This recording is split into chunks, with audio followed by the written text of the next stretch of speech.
प्रणाम सभी लोगों को। मैं वैद्य अरविंद पाठक पुणे महाराष्ट्र से आप सभी लोगों का स्वागत करता हूँ। सभी लोगों को कोटि कोटि प्रणाम करता हूँ। आइए आज हम लोग जो 7 बजे का लेक्चर होता है वो हम लोग शुरू करते हैं। आज का जो हमारा विषय है वो है कि आयुर्वेद में जलपान विधि कैसे बताया है, मतलब पानी कैसे पीना चाहिए। क्योंकि हर चीज का विधि बताया गया है हमारे आयुर्वेद में। पानी कितना पीना चाहिए, पानी ज्यादा पीने से क्या नुकसान होता है, ठंडा पानी किसको पीना चाहिए, गर्म पानी किसको पीना चाहिए, कम पानी किसको पीना चाहिए, इसका सबका विधि बताया है। अगर हम लोग ये जान ले तो अपने पेशेंट लोगों में तो हम लोग ट्रीटमेंट अच्छा दे सकते हैं, लेकिन हम लोग स्वास्थ्य के हिसाब से भी लोगों को अच्छे से गाइडेंस दे सकते हैं। तो ये विषय आता है कि एलोपैथी और आयुर्वेद के जो डॉक्टर्स हैं उनमें मत मत अंतर रहता है। एलोपैथी के डॉक्टर्स बोलते हैं कि आप पानी बहुत ज्यादा पीजिए, बहुत ज्यादा पीजिए, लेकिन आयुर्वेद में ऐसा नहीं है। आयुर्वेद में अग्नि की संकल्पना दी गई है। जब जितना हमारा जाठराग्नि होता है उस हिसाब से हमें पानी पीने का निर्देश दिया जाता है। तो पानी कितने प्रमाण में लेना है, किस व्याधि में कितना पानी पीना है, कैसे पानी पीना है, ये सब का आयुर्वेदीय संहिताओं में विस्तार पूर्वक वर्णन किया गया है। तो इसमें हम लोग जब विवेचन करते हैं, अध्ययन करते हैं, तो जब हम ज्यादा पानी अगर पी लेते हैं, जैसे कि एलोपैथी के डॉक्टर्स बोलते हैं कि बहुत पानी पियो, बहुत पानी पियो, तो जलाधिक्य का परिणाम क्या होता है। योग रत्नाकर में बताया है कि जलाधिक्या मनुष्याणाम आम वृद्धि वृद्धि प्रजायते, आम वृद्ध्या तो मंदाग्नि मंदाग्नो च अपि जीर्णता, अजीर्ण ज्वरोत्पत्ति ज्वराधे धातु नाशनम, धातु नाश सर्व रोगा जायन्ते च उत्तरम।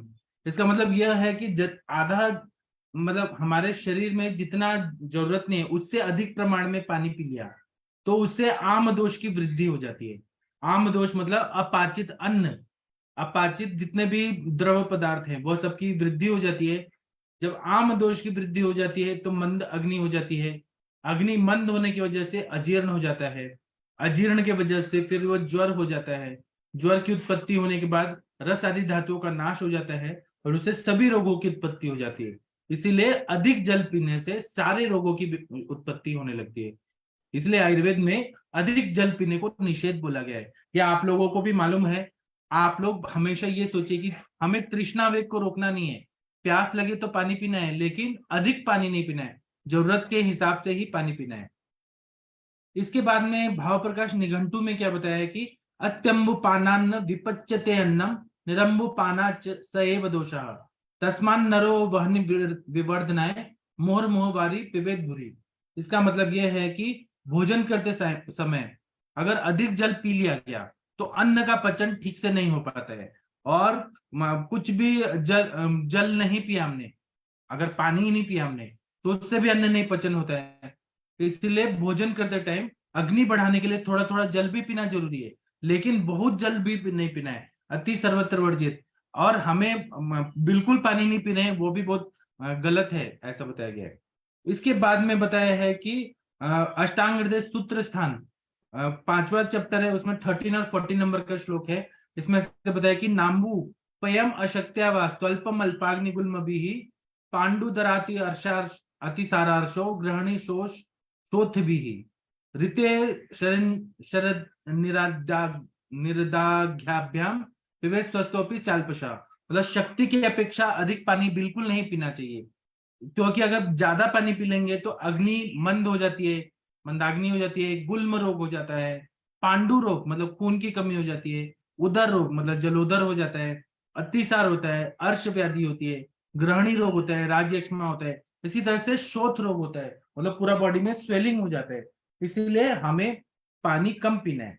दूसरा क्या है कि इन्होंने ये भी बताया है कि खासकर अष्टांग हृदय सूत्र स्थान में बोला है कि किसको पानी कम पीना चाहिए। पानी हिसाब से या कम किसको पीना चाहिए, तो जिनकी अग्नि मंद है उनको कम पानी पीना चाहिए, गुल्म रोगी को पानी कम पीना है, पांडु रोगी को कम पानी पीना है, उदर रोगी को तो पानी ही नहीं पीना है, अतिसार वाले व्याधियों के रोगियों को तो पानी ही नहीं पीना है, मतलब हिसाब से पीना है, थोड़ा सा अल्पशा पानी पीना है। अर्श रोगियों को पानी नहीं पीना है, ग्रहणी रोगियों को पानी पीना है, शोष या राज्य अक्षमा वाले रोग को और शोथ वाले रोगी को पानी नहीं पीना है या कम पानी पीना है। मतलब जो अति प्रमाण में बोला जाता है कि बहुत ज्यादा पानी पिए, बहुत ज्यादा पानी, वो नहीं पीना है। जलपान का प्रभाव क्या है, अष्टांग हृदय सूत्र सन 5वां चैप्टर में 14 नंबर का श्लोक में क्या बताया है कि सम स्थूल कृशा भुक्त मध्यांत प्रथम मामू पाहा। मतलब भोजन करते समय अगर मध्य में पानी पिया गया तो शरीर सम रहता है। खाना खाने के बाद बहुत ज्यादा पानी पिया गया तो शरीर स्थूल हो जाता है, मोटापा आ जाता है। और खाना खाने के पहले पानी पिया गया तो शरीर कृश हो जाता है, मतलब इंसान पतला हो जाता है। अल्प जलपान योग्य व्यक्ति, मतलब कम पानी किसको किसको पीना चाहिए, तो योग रत्नाकर में स्पष्टता बोला गया है कि अरोचके प्रतिशाय प्रसेके शवथो शये मंदाग्नि उदरे कोष्ठे ज्वरे नेत्रामये तथा व्रणे च मधुमेहे च पानीयम मंदम आचरित। मतलब अरुचि जिनको है, मतलब खाना खाने में टेस्ट नहीं आ रहा है, एनोरेक्सिया है, उनको कम पानी पीना है। उसके बाद में प्रतिशाय वाले जो रोगी हैं जिनको पानी मतलब प्रतिशय सर्दी जुकाम है, उनको कम पानी पीना है। प्रसेक मुंह से लार बहुत ज्यादा आ रही है, उनको कम पानी पीना है। उसी तरह से जिनको शोथ है उनको कम पानी पीना है। स्वेलिंग है पूरे बॉडी में और वो पानी पे पानी पी रहे हैं तो शोथ और बढ़ सकता है, इसलिए उनको कम पानी पीना है। उसी तरह से जिनको क्षय रोग है, मतलब धातुओं का क्षय हो गया है, बहुत वीक हो गए हैं, व्याधिग्रस्त हो सकते हैं, क्षय राज्यक्षमा हो सकते हैं, तो उनको कम पानी पीना है। और ये मतलब हमें निभाना है। अगर हम ये पानी का नहीं अगर परहेज बोलते हैं अपने पेशेंट को, तो पेशेंट जरूर हमारा बहुत ज्यादा तकलीफ में रहता है। और मतलब उसकी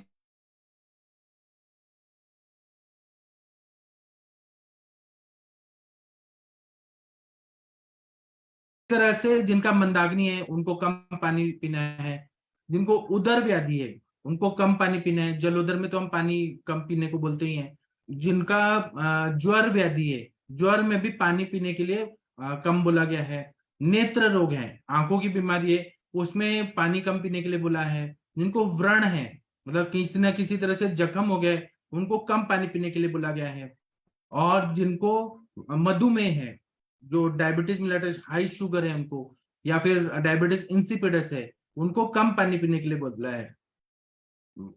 तो ना ये हमें आप लोग भी ऐसा अनुभव करते होंगे कि कम पानी पीना कितना महत्वपूर्ण रहता है। अगर हम ज्यादा पानी पीने को बोलेंगे एलोपैथी के डॉक्टर की तरह, तो उनका कैसे नहीं है, उनका अगर स्वेलिंग आता है तो वो डाययूरेटिक देते हैं।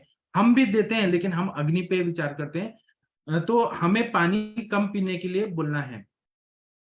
ठीक है, उसके बाद में शीतल जल पान के योग्य व्यक्ति। अभी मैं ये टॉपिक क्यों ले रहा हूँ, कल मैंने पानक का लिया था क्योंकि ऐसा अभी मतलब सीजन है तो लोग पानी ज्यादा पीते हैं। बाहर से आए, धूप से आए और फ्रिज का चिल्ड पानी पी लेते हैं, और कोल्ड ड्रिंक्स बहुत ज्यादा पीते हैं, गन्ने का रस बहुत ज्यादा पीते हैं, शरबत बहुत ज्यादा पीते हैं। तो ये सब जो है ना नुकसान करते हैं और इंसान बीमार पड़ता है, इसलिए मैं ऐसी टॉपिक अभी ला रहा हूँ खासकर। तो शीतल जलपान योग्य व्यक्ति क्या बताया, योग रत्नाकर में बताया कि पानीयम शीतलम रुक्षम हंति पित्त विष भ्रमान दाहा जीर्ण श्रम जीर्ण श्रम छर्दी मोह मूर्छा मदात्याय मूर्छा पित्तेष्म दाहेशु विषय रक्ते मदात्ये भ्रम कलमाति सारेषु मार्ग्योत्तम मतो तथा ऊर्ध्वगे रक्त पित्ते च शितंभ प्रशस्यते। मतलब ठंडा पानी, अब ये ठंडा पानी है मटके का ठंडा पानी, फ्रिज का पानी नहीं, एक टेम्परेचर मेंटेन रख के पानी पीने के लिए बोला है।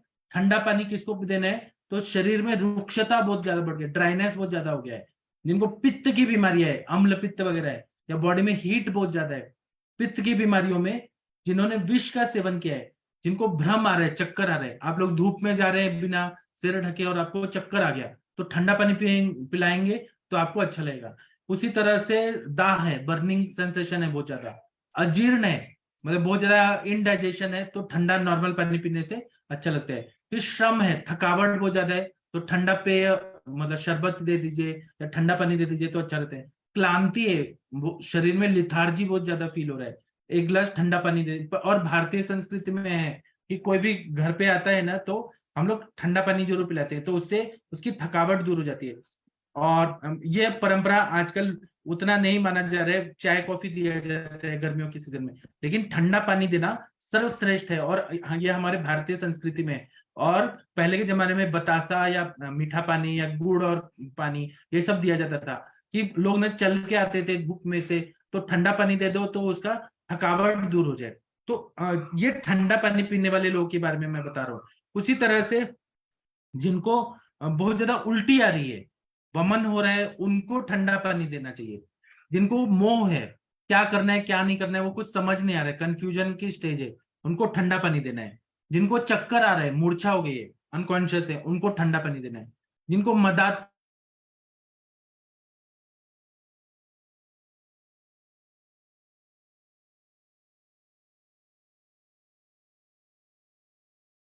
अतिसार में भी कैसा अतिसार हो रहा है कि मतलब अगर बहुत ज्यादा आमातिसार है और बहुत ज्यादा द्रव द्रव निकल रहे हैं, तो उनको मतलब पानी कितना देना है, पानी दे तो हिसाब से ठंडा पानी देना है।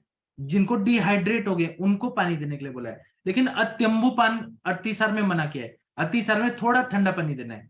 ठीक है। उसी तरह से ऊर्ध्वक रक्तपित्त में, ऊर्ध्वक रक्तपित्त में ठंडा पानी पीने के लिए बोला गया है। उसी तरह से ठंडा पानी किसको नहीं पीने के लिए बोला है, उसका भी नियम है। मैं आप लोगों को ये सारे जो रेफरेंसेस है ना, ये सारा पीडीएफ दूंगा जो आप लोगों को काम आएगा। मेरे पास इतनी सारी किताबें हैं और इतना कंपाइलेशन है ना, जो आप लोगों को जरूर प्रैक्टिस को बढ़ाएगा। आप लोग अपने पेशेंट में जरूर ये सब यूज करिए, अप्लाई करिए, तो आपका प्रैक्टिस और ज्यादा बढ़ जाएगा। तो ठंडा पानी किसको नहीं देना है, तो श्लोक में बोला है माधव निदान, भाव प्रकाश, सॉरी भाव प्रकाश में निदान स्थान, और योग रत्नाकर में बोला है कि पार्श्व शूले प्रतीक्षाए वात रोगे गलग रहे, आदमाने स्तिमिते कोष्ठे सद्य शुद्धो नवज्वरे, अरुचि ग्रहणी गुल्म श्वास का विद्रधो, हिक कायम स्नेह पीते च शीतांबु परिवर्जे। मतलब जिनको पार्श्व में शूल हो रहा है, मतलब बैक में पेन हो रहा है, आगे पीछे रिब्स में बहुत पेन हो रहा है, उनको ठंडा पानी बिल्कुल नहीं देना है। जिनको प्रतिशय है, सर्दी जुकाम बहुत ज्यादा हो गया है, उनको ठंडा पानी बिल्कुल नहीं देना है। जिनको ज्वाइंट पेन का वात रोग है, वात की जितनी भी बीमारियां हैं उसमें ठंडा पानी चिल्ड वाटर नहीं देना है, नहीं तो बढ़ जाता है। गल ग्रह मतलब टॉन्सिलाइटिस है, गला अकड़ा हुआ है, गल ग्रह हो गया है, या टॉन्सिल का या एड्यूनाइड ग्लैंड बढ़ गए, पैरोटिड ग्लैंड बढ़ गए, सबमेंडिबुलर ग्लैंड बढ़ गए, वहां स्वेलिंग है, तो उनको ठंडा पानी बिल्कुल नहीं देना है। आदमान है, पेट फुला फुला है बहुत ज्यादा अग्निमंद के होने से, गैस की वजह से, तो उनको ठंडा पानी नहीं देना है। पेट में स्तब्धता है, पेट जकड़ गए, उनको ठंडा पानी नहीं देना है। और कोष्ठ शुद्धि होने के बाद, मतलब वॉशरूम से जाके मल त्याग करने के बाद तुरंत ठंडा पानी बिल्कुल नहीं देना है, नहीं तो पेट दुखने लगता है और अग्निमंद हो जाता है। उसी तरह से नया ज्वर, जो नया बुखार आता है उसमें ठंडा पानी नहीं देना है। अरुचि है, खाना खाने का मन नहीं करे, उनको ठंडा पानी नहीं देना है। ग्रहणी रोग में ठंडा पानी नहीं देना है। ग्रहणी रोग मतलब मोहर बद्धम मोहर द्रवम, मल प्रवृत्ति हो रही है, उनको ठंडा पानी नहीं देना है, नहीं तो अग्निमंद होके और ग्रहणी की दृष्टि हो जाएगी। उसी तरह से गुल्म व्याधि वालों को ठंडा पानी नहीं देना है। श्वास व्याधि, जिनको अस्थमा का प्रॉब्लम है, पूरा कफ का कंजेशन है, ब्रोंकियल अस्थमा है, उनको ठंडा पानी नहीं देना है। उसी तरह से जिनको खांसी है, कास है, खांसी वाले लोगों को ठंडा पानी नहीं देना है। जिनको विद्रधि है, एब्सेस है, उनको बिल्कुल नहीं ठंडा पानी देना है। जिनको हिचकी आ रही है, उनको ठंडा पानी नहीं देना है, उनको नॉर्मल पानी दीजिए या कोष नजल दीजिए, लेकिन ठंडा पानी देने से वायु का प्रकोप होता है, कफ का प्रकोप होता है, और हिक्का और श्वास को आमाशय समुद्भव बोला है। वायु और कफ प्रकोपित होने की वजह से हिकअप्स आते हैं। ठंडा पानी बिल्कुल नहीं देना है। और जिन्होंने स्नेह पान किया है, मतलब घी का पान हम लोग जब कराते हैं वमन के पहले, घृत पान, उनको ठंडा पानी बिल्कुल नहीं देना है, निषेध बोला है। नहीं तो आम दोष की उत्पत्ति होगी और स्नेहा जीर्ण होके आम और ज्यादा बढ़ेगा, तो स्नेह पान से हार्ट अटैक भी आ सकता है। तो ठंडा पानी बिल्कुल नहीं देना है। उसी तरह से अब गर्म जल किसको देना है, और गर्म जल देने से क्या फायदा होता है। उष्ण जल का भी बहुत ज्यादा महत्व बताया।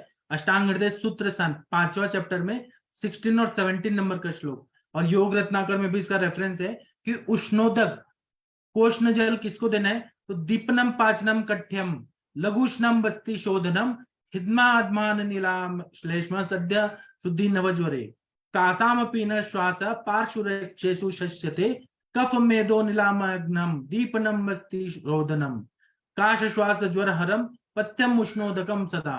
मतलब यह दीपन पाचन कार्य करता है। अगर गर्म पानी पी लिया ना, लेकिन वो पानी हमेशा कोष्ण रहना चाहिए, बहुत ज्यादा गर्म नहीं रहना चाहिए। जितना हमको जितना पिया जाए उतना कोष्ण रहना चाहिए। तो वो दीपन करता है, अग्नि को दीप्त करता है, पाचन करता है, आम का पचन करता है, खाना का पचन करता है। उसी तरह से कंठ्यम, गले के लिए कंठ है, गले के लिए बहुत ही अच्छा है। लघुष्णम, लघु है, उष्ण है। बस्ती शोधनम, पूरा किडनी को वो साफ करता है, फिल्ट्रेशन को अच्छा कर देता है। और किडनी के नेफ्रॉन्स में जो फिल्ट्रेशन का प्रोसेस है उसको स्टिमुलेट करता है। हिदमा अधमान, मतलब हिचकी आ रही है तो कोष्ण जल देने के लिए बोला है। मैं गर्म जल नहीं बोल रहा हूँ, उष्ण जल नहीं बोल रहा हूँ, मैं यहाँ कोष्ण जल, जितना हमको पिया जाए उतना कोष्ण जल आधमान में अच्छा काम करता है। फिर जिसको बहुत ज्यादा वमन और विरेचन के बाद वमन विरेचन के बाद भी अगर पानी देना है, विरेचन होने के बाद या वमन होने के बाद, तो हमें कोष्ण जल देना है। आमा जीर्ण है, मतलब खाया पिया पचा नहीं है, पेट में आम बहुत है, उनको कोष्ण जल देना है। जिनको पीनस है, मतलब क्रॉनिक साइनोसाइटिस है, रेनाइटिस है, उनको कोष्ण जल देना है। पार्श्वशूल है, मतलब साइड में बहुत पेन है, उनको कोष्ण जल देना है। उसके बाद में उष्णोदक में ऐसा बोल रहे हैं कि योग रत्नाकर में बोल रहे हैं उष्णोदकम श्रेष्ठतम वदंती विश्वायमानी सहितम क्रमे कफे च वाते न च पित्त रोगे सर्वेषु रोगेषु न शीतांबु शीतलांबु। मतलब ऐसा बोल रहे हैं कि कोष्ण जल किसको देना चाहिए, तो जिसमें शुंठी डाला है, ऐसा जल जिसमें शुंठी और अजमोदा डाला, वो उष्णोदक है। और वह पानी को, पानी का ही काढ़ा बनाना है। शुंठी और अजमोदा डाल के 1 लीटर का हाफ लीटर किया है, अर्धा वरिष्ठ। ऐसा जो है ना, ये कफ और वात का नाश करता है, शुंठी और अजमोदा वाला। उसी तरह से शुंठी सिद्ध जो जल है वो कफ का हरण करता है। अजमोदा सिद्ध जो है जल, वो वात हरण करता है। और एक और चीज बताया कि रक्त पित्त में गर्म पानी नहीं देना है। गर्म पानी एकदम निषेध बताया रक्त पित्त में। नाक से, आंख से और नीचे के द्वारों से अगर खून आ रहा है तो गर्म पानी बिल्कुल नहीं देना है। और सारे रोगों में ठंडा पानी तो नहीं देना है, सभी रोगों में, क्योंकि रोगा सर्वेपि मंदाग्नो। तो जो व्याधि में जहां ठंडा पानी देने, जो पित्त जन्य व्याधियां हैं वहां पे ठंडा पानी देना है, बाकी सारे रोगों में ठंडा पानी नहीं देना है। उसी तरह से बोल रहे हैं कि रात को अगर किसी ने गर्म पानी पिया तो क्या फायदा होता है। योग रत्नाकर में बताया कि भिन्नति श्लेष्म संघातम मारुतम चापकर्षति अजीर्ण जत्याशु पित्त उष्णोदकम निशि। मतलब रात में उष्णोदक जल सेवन किया तो वह कफ का नाश करता है, वायु का अपकर्षण करता है और अजीर्ण को जीर्ण कर देता है, मतलब पूरी तरह से डाइजेशन को अच्छा करता है। इसलिए रात को गर्म पानी पीना अच्छा रहता है। उसी तरह से गर्म पानी का निषेध किसको बोला है, योग रत्नाकर में बोला है कि दिवाश्रितम तो यम रात्रो तद गुरुताम व्रजे रात्रो श्रितम दिवा तद्वत गुरुत्व अधिगच्छति। इसका मतलब यह है कि दिन में हमने बॉयल किया पानी को और रात में रख दिया तो रात में वो ठंडा हो जाता है, गुरु हो जाता है। उसी तरह से रात को बॉयल किया हमने पानी और सुबह हमने उसको पीने का कोशिश किया तो वह वह गुरु हो जाता है। उसी तरह से जो पीने के लिए निषिद्ध व्याधियां हैं उसमें तो हमें दिन वाला गर्म किया हुआ रात को और रात को गर्म किया हुआ दिन में, वह बिल्कुल भी नहीं देना है, वो निषेध बोला है। शीत शीत जलपान, मतलब जो गर्म करके ठंडा करके जो पानी है उसको बोलते हैं शीत शीत। तो इसमें बोल रहे हैं कि जो गर्म करके ठंडा किया हुआ पानी है वह गुल्म व्याधि में अच्छा है, अर्श व्याधि में अच्छा है, ग्रहणी रोग में अच्छा है, क्षय रोग में अच्छा है, जठर की बीमारियां जो है उसमें अच्छा है, जो पेट की बीमारियां रहती है। फिर मंदाग्नि में अच्छा है, आधमान में अच्छा है। उसी तरह से शोथ व्याधि में अच्छा है, पांडु रोग में अच्छा है, मतलब गर्म करके ठंडा किया हुआ पानी। गलग्रह में, व्रण रोग में, प्रमेह रोग में, नेत्र रोग में, वात रोगों में, अरुचि में, अतिसार में। अतिसार है, लूज मोशन हो रहा है ना, तो गर्म करके ठंडा किया हुआ पानी वो अच्छा रहता है। लेकिन ऐसा जो है ना, वो 1-2 घंटे तक ही गर्म करके ठंडा किया हुआ वैसा पानी अच्छा रहता है। क्योंकि उसमें तेज महाभूत रहता है। अतिसार में, कफ में, कोष्ठ रोग में, प्रतिशय में, इसमें शीत शीत जल अच्छा रहता है। कुष्ठ रोग, सॉरी कुष्ठ रोग नहीं, कुष्ठ रोग में बहुत अच्छा रहता है। उसी तरह से जलपाक विधि काल, ये बहुत महत्वपूर्ण योग रत्नाकर में बताया कि आमम जलम जिरयति यम मात्रा तदर्ध मात्रा श्रुतम श्रुत शीतलम च तदर्ध मात्रा तु श्रुतम कदुष्णम प्रायः प्रपाके त्रय एव काला। मतलब गरम ना किया हुआ जो सादा पानी है, मतलब गरम करके जो हमने पानी रखा है वो 3 घंटे में, 3 घंटे बाद जब पिया तो शीत शीत जल होता है, वो बहुत अच्छा रहता है, वो पीने के लिए अच्छा रहता है। या फिर हम लोग ऐसा करें कि 1 प्रहर तक हमने उसको बॉईल किया, धीरे धीरे गरम गरम किया, धीरे धीरे मंद अग्नि पे, और 1/4 कर दिया। वह पानी जो रहता है वह अगर हमने 1 प्रहर तक, मतलब 3 घंटे तक अगर पिया तो वह बहुत अच्छा रहता है और वो पचने के लिए बहुत मतलब लाभदायक रहता है। इस तरह से योग्य तरह से जल का सेवन किया तो हम लोग अनेक व्याधियों से दूर रह सकते हैं। लोगों को मालूम ही नहीं होता है, लोग सुबह उठते उठते 10-15 लीटर पानी पीने का टारगेट बनाते हैं कि आज तो मैं इतना पानी पीना ही है, गर्मी का दिन है डिहाइड्रेट हो जाएंगे, तो आज हमें दिन भर पानी पीना पीना है, और फिर वो बीमार होते हैं और हॉस्पिटल के चक्कर लगाते हैं और बहुत सारी व्याधियां होती हैं। अब आप लोग बताइए, मैं अनम्यूट करता हूँ, आप लोग भी अपना अपना मत बताइए, आप लोग का क्या कहना है। कंचन मैम, आप क्या कहेंगे इस पर, आपका एक्सपीरियंस बताइए। प्रणाम सर, बहुत अच्छा बताया सर आपने। मैं तो इतना नहीं सोचती थी, पर अभी जरूर सोचूंगी। जैसे मैंने अभी तक के जैसे ज्वर आया है, प्रतिशा है, इसमें गर्म पानी है या सिद्ध जल करके दिया है, जैसे शुंठी सिद्ध जल। और मैंने जैसे कि इंडाइजेशन का पेशेंट है तो उसमें बड़ी शॉफ है, मतलब सिद्ध जल करके ही मैंने सोचा था अभी तक।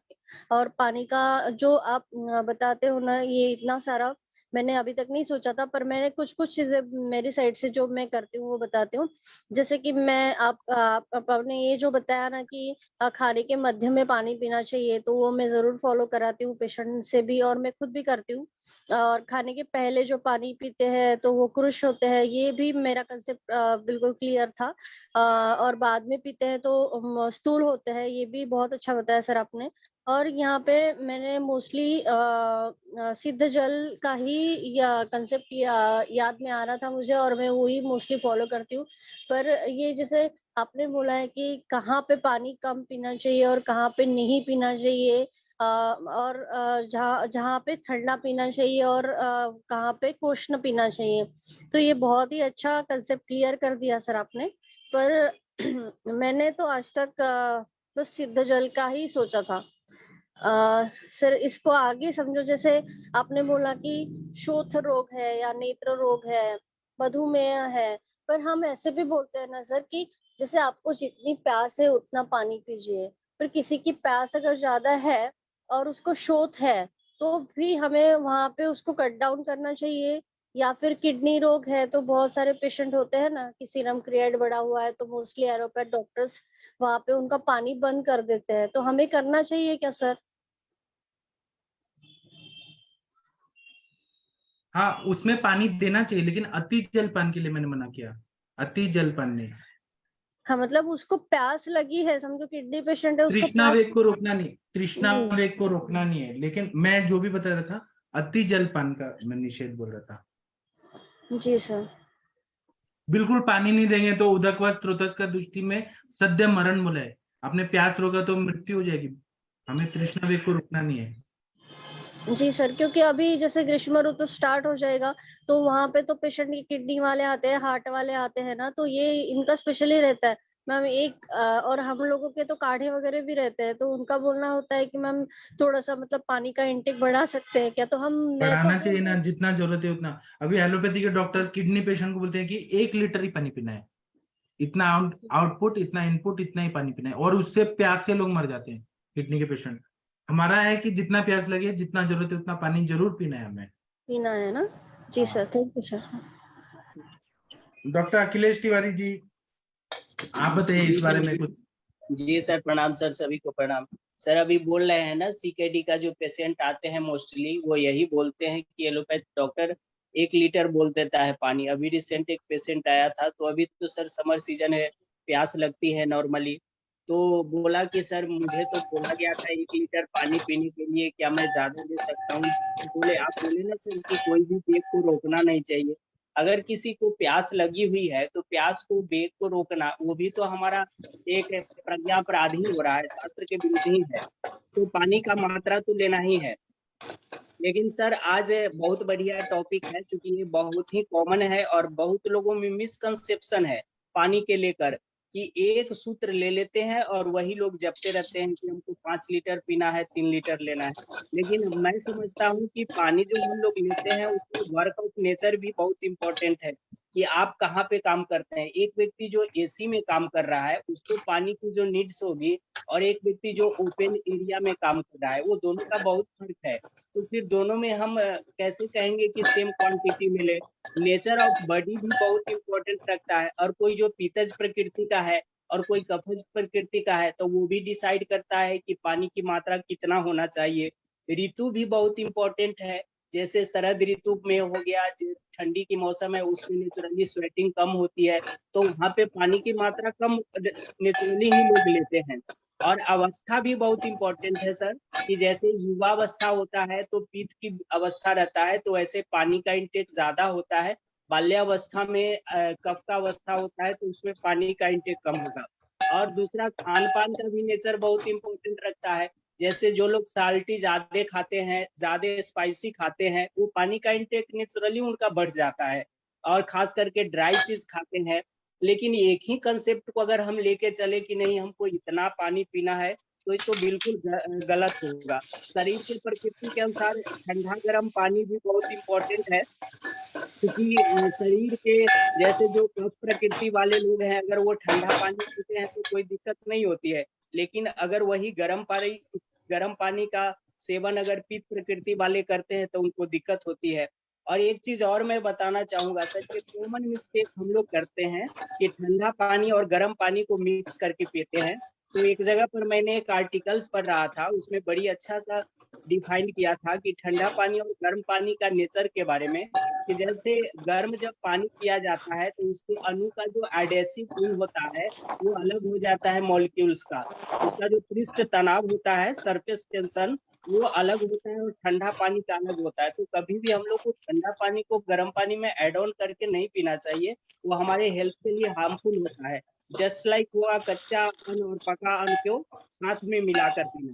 और अभी तो सर देखिए कितना गलत मतलब पैटर्न है, खाने के साथ में कोल्ड ड्रिंक पीता है, चिल पानी पीता है। तो ये सब तो हमारे शास्त्र में विरुद्ध बताया गया है, और यही सब तो कारण है कि जो आज के समय में अधिकांशतः लोग की आम की संस्कृति देखा जाता है, और हार्ट किडनी की प्रॉब्लम, ये सब क्या है, सब तो इसी का देन है सर। तो कहने के लिए पानी है, लेकिन पानी तो बहुत इंपॉर्टेंट है। और सर आप एक बोले थे ना, मैं पढ़ा था कहीं की भोजन के मध्य में पानी पीने से क्या बोला था, जीवा प्रक्षालन करोति जलम पिबेतम। भोजन के मध्य में अगर पानी जीव का प्रक्षालन करते हुए पीते हैं तो वो अमृत के समान होता है। तो डेफिनेटली हम लोग को थोड़ा थोड़ा घूट घूट करके पीना चाहिए। ये सर आज बहुत बढ़िया टॉपिक आपने उठाया सर। जी सर, थैंक यू सर।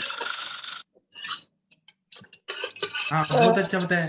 प्रणाम बाकी sir. Shashi ma'am, Mandakini ma'am, हाँ बोलिए बोलिए बाकी लोग। हाँ जी प्रणाम सर, अखिलेश सर से पूछना था अभी। हाँ जी मैम। पूछिए पूछिए। हाँ जी सर, ये जो आपने गर्म और ठंडे पानी की मिक्सिंग से कुछ सरफेस टेंशन की अलग अलग होती है, कुछ प्रॉब्लम होती है, वो आर्टिकल कहीं आपके पास अवेलेबल हो सकता है अगर कि? हाँ, वो आर्टिकल्स देखना होगा मैम। मैंने एक बुक था ये इसका, डाबर कंपनी का आयुर्वेद विकास करके आता था, तो वो मैं उधर रेगुलर में मुझे देता था, तो उसमें पढ़ा था कि उसका जो सरफेस टेंशन होता है गर्म पानी का और ठंडा पानी का, वो अलग होता है। जी वो यूजुअली हम मतलब लोग समझ देखते गई। हैं। मतलब अगर वो डिटेल में पढ़ना चाहे, अगर आप कोशिश कर सके मिल सके तो भेज देंगे सर। डेफिनेटली मैम, अगर अगर होगा तो मैं उसको शेयर कर दूंगा, मुझे जी, खोजना पड़ेगा, थैंक कर देंगे। Thank you very much. और एक और गलती हम लोग क्या करते हैं कि गर्म पानी को, जैसे बहुत सारे कंडीशन सर भी अपने अभी बताया है कि गर्म पानी को फीवर में बिल्कुल नहीं देना है, गर्म पानी ठंडा करके देना है। लेकिन गर्म पानी ऑलरेडी बॉडी का टेम्परेचर बढ़ा है, उसमें गर्म पानी नहीं देंगे। लूज मोशन है उसमें नहीं देंगे। अगर मेंस्ट्रुअल पीरियड है चल रहा है और हेवी ब्लीडिंग है, तो ऐसे बहुत सारे कंडीशन बताया गया था जिसमें गर्म पानी निषेध बताया गया है, मतलब नहीं देना है। नॉर्मल पानी लेना है, या गर्म करके ठंडा किया हुआ पानी लेना है। जी सर। जी जी सर, थैंक यू। सर प्रणाम सर। हाँ प्रणाम सर, बताइए सर। सर मैंने अपने यहाँ मेरे मरीज आते हैं तो उनमें मैंने पानी का कुछ अनुभव किया है। जैसे बहुत सारे रोगियों में सर मैंने देखा है कि जब भी वो खाना खाते हैं तो खाने की प्रकृति ही वो खाना इस तरह का बना ही देते हैं कि उसमें इतनी मिर्च, इतना उष्णता तिक्तता होती है कि उनको इतनी ज्यादा बर्निंग होने लगती है कि बीच बीच में पानी पीना पड़ता है। कुछ लोग ही ऐसे भी हैं सर, मैंने देखा है कि उनको अम्ल पित्त रहता है, पेट में बहुत ज्यादा बर्निंग होती है, तो वो बार बार पानी पीते हैं। उनकी मजबूरी है, अगर वो पानी ना पी रहे हों तो उनको वो उष्णता तीक्ष्णता की वजह से इतनी प्रॉब्लम होने लगेगी कि वो जो है उसको सहन ही नहीं कर पाएंगे। तो रोगी को खाने पे भी सर थोड़ा सा विचार करना चाहिए कि वो इतना मिर्च विर्च और ये सब चीज ले लेते हैं, देख ही नहीं रहे हैं कि हम क्या खा रहे हैं, और फिर पूरा जो है वहाँ बहुत ज्यादा रुचिता आ रही है, कहीं तीव्रता बढ़ रही है, मिर्च का भी एकदम जो है बर्निंग हो रहा है, तो इस वजह से भी सर रोगी पानी पीता है। दूसरा सर मैंने ये देखा है कि बहुत सारे रोगी ऐसे भी हैं जो कोष्ठबद्धता की वजह से सुबह सुबह खाली पेट गर्म पानी पीते रहते हैं। अब कोष्ठबद्धता तो उनके कोष्ठ में है ही सर, लेकिन जब वो खाली पेट गर्म पानी पी रहे हैं बहुत ज्यादा, तो उनका मैंने देखा है कि उनका रोज गर्म पानी पीने की वजह से पित्त भी बहुत ज्यादा बढ़ जाता है। कोष्ठबद्धता और आम तो ठीक नहीं होती, लेकिन बॉडी में पित्त वो जरूर बढ़ा देते हैं अपना। जी सर। ये बहुत सही बताया आपने, बहुत सही बताया। और शशि मैम आप बताइए, आपके हिसाब से क्या है? मंदाकिनी मैम कुछ बताइए आप लोग। सर कोई विशेष नहीं है, बस यही है कि जब भूख लगे, जब प्यास लगे तब पानी पियो। बाकी अगर स्टोन वगैरह है तो उसमें तो अकॉर्डिंग टू डिजीज हम लोग एडवाइस करते ही हैं पानी पीने के लिए जितनी मात्रा में। Hello sir. Sir uric acid के पेशेंट में भी बोला जाता है सर बहुत सारा पानी पीने के लिए सुबह उठने के बाद ही, तो क्या सर इसमें? क्या क्या फिर से बोलिए, क्या बोलिए आप, क्या बोलिए सर आप? यूरिक एसिड के जो पेशेंट होते हैं ना, उनमें भी एलोपैथी के वो लोगों ने गलत है, बताया है। ज्यादा पानी पीना, वो तो डॉक्टर उनको बोलते हैं कि उनको ज्यादा बोलते हैं कि पानी सुबह सुबह पानी पीना सर। एक तो आम ही होता है ना इसमें भी, मतलब क्रिस्टल हाँ से होते हैं और वो तो हाँ। हमें। यस सर नहीं पीना चाहिए सर। सर कोष्ठबद्धता का अर्थ क्या होता है? Constipation. Constipation. Sir actually constipation. मैं एग्री नहीं करता कि सीकेडी के पेशेंट को अगर आप जितना पानी उसको प्यास लगी उतना पिलाते जाओ। एक्चुअली मैं इस बात से एग्री नहीं करता सर, क्योंकि क्या पानी का सरफेस टेंशन रहता है। अभी जैसे जो पित्त के जो ऑर्गन से जो खराब हो गए, जहाँ पर हमारी अग्नि बनती है, जो आम का संचय पानी को आम में बदलने में। अभी देखिए ना, बाहर पानी अगर आप 12 घंटे रख दीजिए तो पानी की गुरुता आम कैरेक्टर आने ही लगता है। और अगर जिन पेशेंट्स में अग्नि कम है और आम इतना ज्यादा है, तो उनको प्यास तो लग रही है, गहरे स्रोताज में उनको वो पानी नहीं पहुंच रहा है। लेकिन अगर हम जो नॉर्मल पानी उनको दे देना, या गर्म पानी भी दे दे उनको, तो भी वो नहीं पहुंचेगा। पानी का सरफेस टेंशन फर्दर कम करना पड़ेगा। और वो भी मतलब जो मेरी समझ है कि उसको डेलीकेटली, जैसे 1 लीटर इसलिए बोला गया क्योंकि आमतौर पे जो पानी मिलता है उसमें इतनी गुरुता या आम वो क्रिएट करता है कि जब तक बॉडी उसको अपने गहरे स्रोताओं में ले जाए, तब तक वहां पे आम संचिति होना चालू हो जाती है, वो ब्लॉकेज होना चालू हो जाता है, क्योंकि ऑलरेडी पेशेंट के अंदर वो पित्त के जो ऑर्गन से जो अग्नि को बढ़ाते हैं वो खराब है। तो सर जैसे कि अविल तोलादी भस्म है, जैसे जस्ट उदाहरण दे रहा हूँ कि वो जब उसको पानी में हम मिलाते हैं तो वो पानी का सरफेस टेंशन बहुत कम कर देती है, उदाहरण के तौर पे। ऐसे और भी वो द्रव्य होंगे आयुर्वेद में, औषधियां होंगी। तो ये जो पानी है वो सीप इन करता है, नॉर्मल पानी या गर्म पानी से कई गुना इसका कैरेक्टर अलग होता है।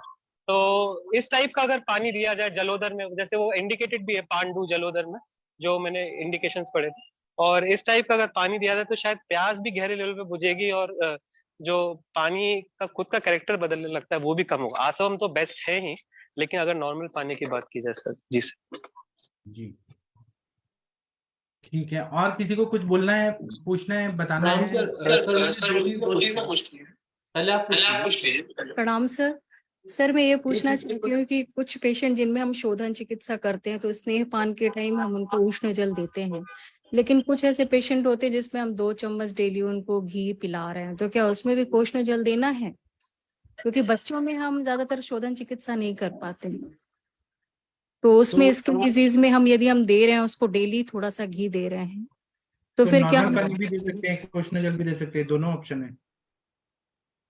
सपोज इस मौसम में इतनी गर्मी में तो नॉर्मल पानी तो चलेगा, बट नॉर्मल पानी दीजिए, नॉर्मल पानी दीजिए। जी सर, थैंक यू। हाँ विकास जी, आप क्या बोल रहे थे? प्रणाम सर। सर मुझे 2 चीजें पूछनी है, छोटे से डाउट्स हैं। एक है कि हाँ। जैसे सुबह उठते उस समय जो कुछ लोगों का रूटीन होता है कि वो थोड़ा उषापान करते हैं, तो मुझे ये पूछना है जैसे जिन लोग को शुगर वगैरह है वो क्या करते हैं, कभी बार मेथी दाना पानी वगैरह वो रखते हैं जैसे, तो जो सुबह जो पीने वाला पानी है टॉयलेट जाने से पहले ये पीना चाहिए, मतलब मेथी दाना वाला पानी, ये टॉयलेट जाने के बाद पहले उन्हें पी लिया उसके बाद दोबारा ये पीना चाहिए, मतलब ये पूछना था, एक डाउट ये है। एक तो वो अगर टॉयलेट जाने के लिए पानी पीते हैं तो एकदम गलत है, वो पानी पी के स्टिमुलेशन मिलके जाना एकदम गलत है। ओके। हाँ बाकी शशि मैम आप क्या कहेंगी इस बारे में? शशि मैम आप हैं? नहीं है हमारे जैसे मेथी दाना वाला पानी है तो ये टॉयलेट जाने से पहले नहीं पीना चाहिए, उसके बाद जाना पीना चाहिए? जितना पानी पीना है उतना ही पीना चाहिए। बहुत ज्यादा पानी पी के फिर मोशन जा रहे हैं वो गलत है। जितना नहीं प्यास सर, है उतना बहुत ही। ज्यादा नहीं, मान लीजिए आधा गिलास मैंने कर लिया। ठीक है तो ना, मैं- आप पीजिए ना, प्यास लगी है तो पीजिए ना। अच्छा। कंठ और अगर सर, सूख गया है, गला सूख गया है तो पानी पीना ही चाहिए। और सर मान लीजिए जैसे आजकल जो लोग थोड़ा लेट उठते हैं, 7 बजे उठे, 7:30 बजे उठे, तो इस केस में कितना पानी पीना है? क्योंकि ये क्वांटिटी तो उषा पान के लिए थी। उषा पान तो 7:30 बजे नहीं हुआ। ऐसा फिर पूछेंगे तो ऐसा कहीं पर भी मेजरमेंट नहीं है कि इतना पानी पीना चाहिए। हर पेशेंट को हर प्रकृति के हिसाब से, काल के हिसाब से, कर्म के हिसाब से पानी जितना जरूरत है उतना पानी पीना चाहिए। सर इनको थोड़ा पानी तो पी सकते हैं ना, मतलब कि अगर उठने के बाद थोड़ा 7:30 पानी क्या, भरपेट पानी पिए ना, जितना प्यास है उतना पिए ना। जितना पिया उतने पी सकते। थैंक यू किसी का पित्त प्रकृति होता है, उनको पसीना ज्यादा आता है। किसी का कफ प्रकृति होता है, उनको पसीना कम आता है। तो वो तो पेशेंट टू पेशेंट डिपेंड करता है। सर उषा पान जो है उससे पानी से प्लेन वाटर ही हो सकता है, या फिर हम कुछ और उसमें मिला भी सकते हैं क्या? ऐसा कुछ है लोग क्या? तो वेट लॉस करने के लिए नींबू और शहद डाल के पीते हैं।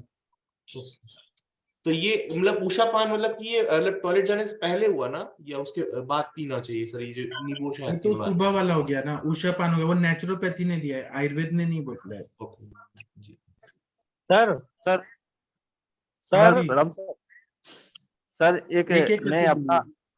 मैं अपना एक अनुभव शेयर करना चाहता हूँ, आपसे डिस्कस करना चाहता हूँ कि हाँ। स्थान भेद के हिसाब से भी सर जल में अंतर आता है। हाँ। अभी दरअसल में मैं जहाँ पे रहता हूँ ब्रज में, ईटा हमारा जो है ब्रज में पड़ता है, और मैं कुछ दिन पहले काशी गया था। तो मेरे शरीर में थोड़ी आम की संचिति थी, लेकिन जब मैं काशी गया तो वहां मैंने 3-4 दिन वहां का जल ग्रहण किया। उसके बाद में मेरे शरीर में सर काफी लघुता आ गई। हाँ, तो अभी कैसे बहता जल वो रहता है, वो अच्छा रहता है, हल्का रहता है। मैंने अभी वहां आप का हमारे पूना में है ये, हाँ जी सर। आप पूना का पानी पीजिए तो सुबह पी लेंगे ना तो दिन भर पेट भरा रहेगा। हाँ, तो पानी वहां की गुरुता ज्यादा रहती होगी। हाँ सर हाँ ठीक, बोलिए सर सर। नमस्ते सर। हाँ प्रणाम सर, बताइए। ये कह रहे हैं सर कि इसका सर टोटल सर वैसा जो है एक सर्व वो हम सभी माने वो चीजें, ऐसा सर स्टैंडर्डाइजेशन कुछ बनाइए। क्या सुबह से सबके लिए पानी जैसे पियो। बीपी रहता है वैसे 120/80, इसलिए सबके लिए 10 लीटर पानी पीना है? ऐसे स्टैंडर्डाइजेशन हो ही नहीं सकता आयुर्वेद में, हो ही नहीं सकता है। पुरुषम पुरुषम भिक्षम वा। हर पेशेंट का सबका दूसरे देश, काल, सबका प्रकृति। हाइट वेट और प्लेस अलग अलग है, कैसे हो जाएगा? जी।